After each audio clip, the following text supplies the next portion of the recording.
Perdana Menteri Tan Sri Muhyiddin Yassin mengarahkan Majlis Keselamatan Negara MKN membuat penilaian semula ke atas prosedur operasi standard SOP bagi aktiviti sosial dan sukan untuk diperketatkan. Ia sebagai usaha memutuskan rantaian jangkitan COVID-19 untuk dilaksanakan segera.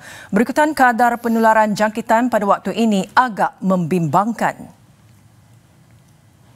Perkara itu dinyatakan Tan Sri Muhyiddin ketika mempengerusikan sidang khas Majlis Keselamatan Negara MKN berkenaan COVID-19 siang tadi. Ia bagi membincangkan tindakan yang perlu dipertingkatkan bagi mengawal dan menguruskan pandemik. Sehubungan itu, ujarnya MKN akan membuat pembentangan berhubung carangan memperketatkan SOP dalam sidang khas MKN esok. Tan Sri Muhyiddin turut menyatakan rasa bimbang kepada ahli mesyuarat mengenai situasi pandemik COVID-19 di seluruh negara yang masih mencatatkan peningkatan dalam kes positif walaupun ia bukan peningkatan yang mendadak. Ia berikutan lebih banyak daerah di Negeri Sembilan, Melaka, Perak dan Johor yang sebelum ini adalah zon hijau telah menjadi kuning dalam tempoh seminggu atau 2 minggu. Begitu juga dengan daerah yang telah menjadi merah di negeri terbabit.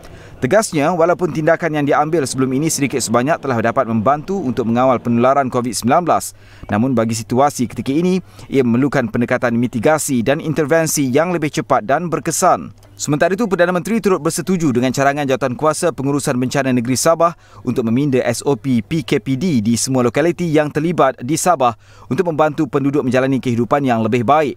Perincian berhubung pindaan itu juga akan dijelaskan oleh MKN.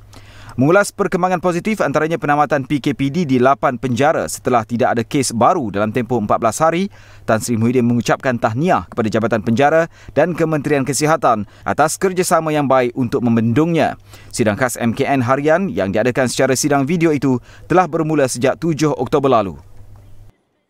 Saya Asrul Nizam Kadir, berita dalam dan luar negara, sukan, ekonomi dan gaya hidup semuanya kini dalam Bulletin TV3 dan pastikan anda subscribe YouTube Bulletin TV3.